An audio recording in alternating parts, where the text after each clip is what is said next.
अस्सलामु अलैकुम वरहमतुल्लाहि वबरकातुहू। बिस्मिल्लाहिर्रहमानिर्रहीम। मुझे उम्मीद है कि आप सब दोस्त खैरियत से होंगे और जहाँ भी होंगे खुश होंगे, और मेरी बहुत सारी दुआएं कि अल्लाह ताला आपको खैर और आफियत से रखे और जहाँ रहें आप वो अच्छे से रहें। आज जो बात होनी है वो है रेबिट स्टैंड अलोन की। स्टैंड अलोन क्या होता है और स्टैंड अलोन रेबिट के साथ जो है किस तरह से काम किया जाता है। स्टैंड अलोन का मतलब मैं सेव की बात कर रहा हूँ कि स्टैंड अलोन सेविंग जब हो रही होती है रेबिट की फाइल की या प्रोजेक्ट फाइल की, तो वो किस तरह से जो उनको हम सेव कर रहे होते हैं। तो सबसे पहले तो हम देख लेते हैं कि जो है स्टैंड अलोन होता क्या है। Stand alone saving in Revit MEP allow you to save a project file without loading it into memory। यानी मेमोरी में आपके पास जो है वो एमवीपी फाइल जब रेविट के अंदर आप सेव कर रहे हैं तो मेमोरी के अंदर वो लोड नहीं हो रहा होता। ठीक है, वो आपका सेव हो रहा है। This feature is useful for creating backup copies. और इससे आपको क्या फायदा होता है, कि इससे आप जो है बहुत सारी बैकअप कॉपीज जो है क्रिएट कर लेते हैं और sharing file without affecting the current work. और जो आपका हालिया जो काम आप कर रहे होते हैं वो डिस्टर्ब करने के बगैर ही आपकी जो है कॉपीज क्रिएट होती है file share. Create a snapshot of the project as a specific point in time. ठीक है, आप अपना स्नैपशॉट, जैसे मैं आपको थंबनेल की बात कर रहा था ना, ठीक है, उसका प्रीव्यू की बात कर रहा था, तो वो आप क्रिएट कर सकते हैं। Save A copy of the project without affecting the current work session. यानी आप एक कॉपी बना सकते हैं किसी भी प्रोजेक्ट की, आपका जो करंट सेशन वर्क सेशन है उसको डिस्टर्ब किए बगैर। Easily share file with other और क्रिएट बैकअप। और इजीली आप ये फाइल जो है वो शेयर कर लेती हैं जो है दूसरों के साथ जो है बैकअप। ठीक है, easily share file with others और क्रिएट बैकअप। और बैकअप भी आप बना सकते हैं। How to use standalone saving debit M. उसमें कुछ भी नहीं करना। ठीक है, मैं आपको बताता हूँ आगे जाके आपने क्या करना है। सेव एज की आपने कमांड लेनी है, चूज ए लोकेशन, और जहाँ पे आपने फाइल सेव करनी है वो लोकेशन आपने मार्क कर देनी, यानी वो ले लेनी है आपने। Select save Revit will save the project file without loading into memory. ठीक है, और आपने फाइल जो है अपनी मेमोरी के लोड किए बगैर ही आपने सेव कर ली है। You can then open the save file separately. और इसी तरह अपनी जो फाइल है आपकी वो आप सेपरेटली जो है उसको ओपन कर सकती हैं। करूंगा, उसके लिए अलग एक्सरसाइज हम बनाएंगे। वर्क शेयरिंग होती है कि जब आप किसी सेंट्रल सर्वर के ऊपर फाइल को जो है सिंक्रोनाइज कर रहे होते हैं या सेव कर रहे होती हैं, जबकि डिफरेंट स्टेक होल्डर्स आपके सारे जो है एक ही टाइम पे काम कर रहे होते हैं। अच्छा, आज बात होगी स्टैंड अलोन सेव के मतलब कि स्टैंड अलोन जब आप सेव करते हैं फाइल को तो सूरत हाल क्या होती है। यहाँ पे देखिए मैंने दो विंडोज खोली हुई है, एक फाइल भी खोली हुई है। ठीक है, तो इसको मैं जो है यहाँ पे फाइल में जाऊंगा और फाइल में जाके मैं इसे सेव एज करूंगा। ठीक है, और यहाँ पे मैंने वो डायरेक्टरी खोली है जिसके अंदर इसको सेव होना है। ठीक है, तो मैं प्रोजेक्ट को गया और प्रोजेक्ट में जाके मैंने जो है इसको नाम दे दिया स्टैंड अलोन।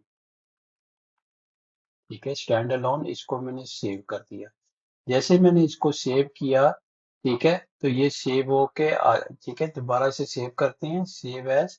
और इसकी जो डायरेक्टरी है वो डायरेक्टरी भी सेट करनी पड़ेगी। मैंने किसी और डायरेक्टरी में सेव कर दिया इसे। ठीक है, तो यहाँ पे डेस्कटॉप में जाएंगे और डेस्कटॉप में जाके आप जो है स्टैंड अलोन का जो फोल्डर है उसको मैंने सिलेक्ट कर लिया और इसके अंदर मैंने इसको सेव कर दिया। ठीक है, जैसे मैं सेव करूंगा तो आप देखेंगे यहाँ पे एक स्टैंड अलोन की फाइल आ गई है। ठीक है, जिस जिस डायरेक्टरी के अंदर मैं इसको सेव कर रहा था। अब मैं इसको एक और दफा सेव करूंगा। ठीक है, अब मैंने इसको एक और दफा सेव किया। ठीक है, दूसरी दफा सेव किया और सेव किया तो देखें दूसरी दफा क्या होगा। एक स्टैंड अलोन की फाइल जो पहली थी वो वही पड़ी रहेगी और एक फाइल और क्रिएट हो जाएगी जो 0.0001 के नाम से होगी। ठीक है, फिर मैंने इसको एक और दफा सेव किया। ठीक है, अब एक और दफा सेव किया और इसको मैंने फिर सेव की कमांड दी। ठीक है, तो अब एक और फाइल बनी 0002 से। ठीक है, फिर मैंने एक और दफा सेव किया इसे।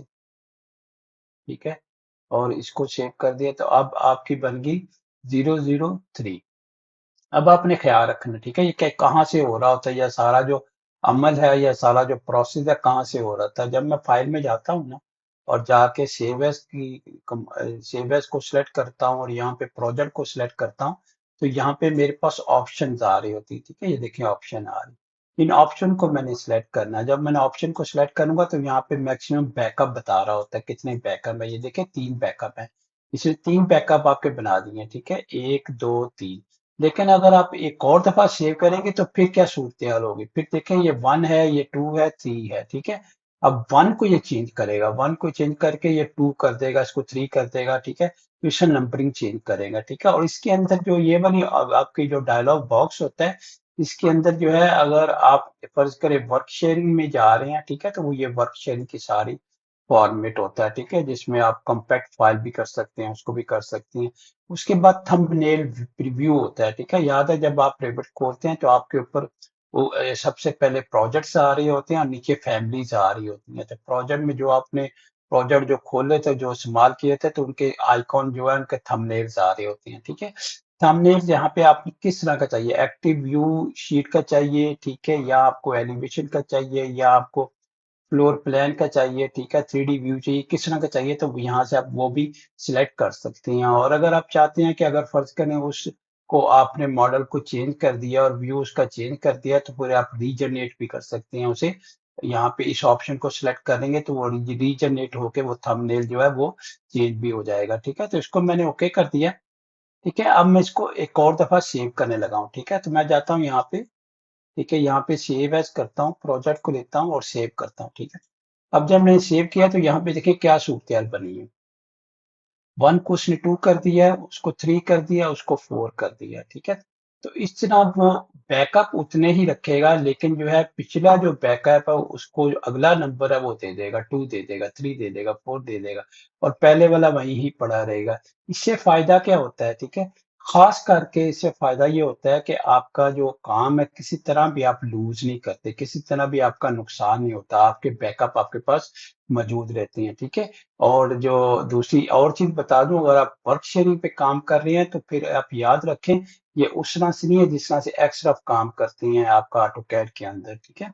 ये सिस्टम बहुत ज्यादा इम्प्रूव्ड है, बहुत ज्यादा आला है, इस लिहाज से कि आप जब सिंक्रोनाइज करते हैं कोई भी फाइल को सेव एज करते हैं किसी भी सर्वर के ऊपर, और आपका कोई और बंदा जो आपके साथ काम कर रहा है सेम टाइम इंस्ट्रक्शन दे देता है, तो वो क्या करता है, वो एक कॉपी अपना जो लोकल कंप्यूटर होता है जिस पे आप काम कर रहे थे वहां पे बना देता है, ठीक है। और जैसे आप नेक्स्ट टाइम दोबारा सिंक्रोनाइज करते हैं या सेव करते हैं तो जो सेंट्रल मॉडल है उसको अपडेट कर देता है, ठीक है। और इस तरह से बहुत सारे लोग जो होते हैं वो मिल के एक ही टाइम के ऊपर किसी भी मॉडल के ऊपर काम कर सकते हैं, ठीक है। तो इस तरह मैंने जब फर्ज करें अब मैं एक और सेव करता हूँ, ठीक है, ताकि आपको थोड़ा सा आइडिया हो, ठीक है। आप देख लें आप पास के पास जो बैकअप पड़ा हुआ है, ठीक है, वो 2 है, 3 है, 4 है, मैंने सेव किया, ठीक है, सेव करके ओके कर दिया। अब देखिए क्या सूरत हाल बनी, ठीक है। अब उसने 2 को 3 कर दिया, 4 5, इस तरह से ये सूरत हाल जो चलती रहती है, ठीक है। और आपका जो काम है वो सिक्योर रहता है, आपका जो मॉडल है वो सिक्योर रहता है, और उसमें किसी किस्म की कोई इशू नहीं आता, ठीक है। अगर फर्ज करें आपकी बिजली चली गई है या आपकी कोई पावर फेलियर हो गया है या आपका कोई कंप्यूटर में किसी किस्म की प्रॉब्लम आ गई है, तो आपके पास मॉडल आपका जो है किसी भी हालत में जो है वो सेव रहता है और आप आराम से उसको एक्सेस करके उसको इस्तेमाल कर सकते हैं। तो ये थी ना आपको मालूमात मैंने प्रोवाइड की हैं कि रेविट स्टैंड अलोन में किस तरह से काम कर रहा होता है, ठीक है। तो इंशाल्लाह जब मैं वर्क शेयरिंग का भी आपको बताऊंगा किस तरह से सेंट्रलाइज मॉडल को सेव किया जा रहा होता है या किस तरह से सिंक्रोनाइज होता है, तो फिर उसकी भी आपको समझ आएगी कि बेसिकली जब आप इकट्ठे मिलके किसी कंपनी के अंदर काम कर रहे होते हैं तो वहाँ पे मॉडल किस तरह से सेव हो रहा होता है और किस तरह से आपको मुख्तलिफ चीज़ों से जो है बचाया जाता है, ठीक है। सबसे बेहतर चीज़ ये होती है कि रेविट इस चीज़ का बहुत ज़्यादा ख्याल रखता है कि आपका जो मॉडल है, ठीक है, वो किसी तरह भी करप्ट नहीं होना चाहिए, किसी तरह भी उसे ख़राब नहीं होना चाहिए, यानी उसकी जो रिकवरी भी आसान हो। और अगर फ़र्ज़ करें किसी तरह से कंप्यूटर क्रैश हो गए या बिजली चली है तो उसमें किसी किस्म का कोई इशू ना हो। तो अपना ख्याल रखिएगा, इंशाल्लाह अगली ट्यूटोरियल मुलाकात होती है। अल्लाह हाफिज़, अस्सलाम वालेकुम व रहमतुल्लाहि व बरकातहू।